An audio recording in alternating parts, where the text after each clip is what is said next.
बिहार खादी की brand ambassador बनी मैथिली ठाकुर, बोली युवाओं को जोड़ने के लिए होना चाहिए प्रयास।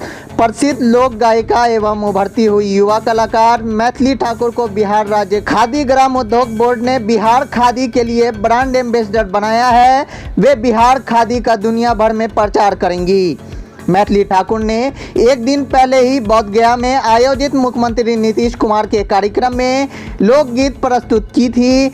रविवार को राजगीर में भी सीएम के कार्यक्रम में मैथिली शामिल हुई थी। मंगलवार की सुबह राजधानी के खादी मॉल में आयोजित एक कार्यक्रम में मैथिली ठाकुर को ब्रांड एम्बेसडर बनाने की घोषणा खादी बोर्ड के सीईओ दिलीप कुमार ने की। उन्होंने कहा कि खादी ग्राम उद्योग बोर्ड न केवल राज्य की कलाकारों की बल्कि देश भर के प्रमुख कलाकारों को बिहार खादी से जोड़ने का प्रयास कर रहा है।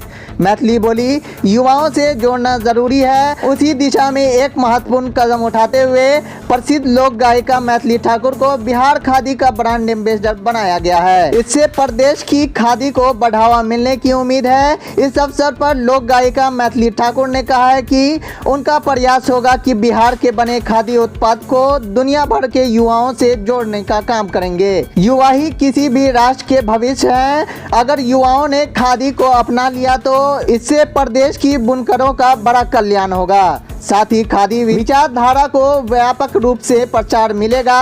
उन्होंने कहा कि खादी आज भी काफी लोगों को रोजगार प्रदान कर रही है। यह हमारे समाज के लिए शुभ संकेत है, परंतु इससे हमें संतुष्ट होने की ज़रूरत नहीं है, बल्कि इससे से अधिक लोगों को जोड़ा जाए। इसके लिए हर संभव प्रयास करने की ज़रूरत है। सरकार अपने स्तर से खादी का बढ़ावा देने के लिए प्रयासरत है, परंतु अब समाज का दायित्व है कि खादी को स्वीकार करने के लिए आगे बढ़े। इस अवसर पर खादी बोर्ड का प्रयास अधिकारी अभय कुमार, खादी मॉल के प्रबंधक रमेश कुमार, रिजवान अहमद सहित कई लोगों ने मैथिली ठाकुर का स्वागत किया।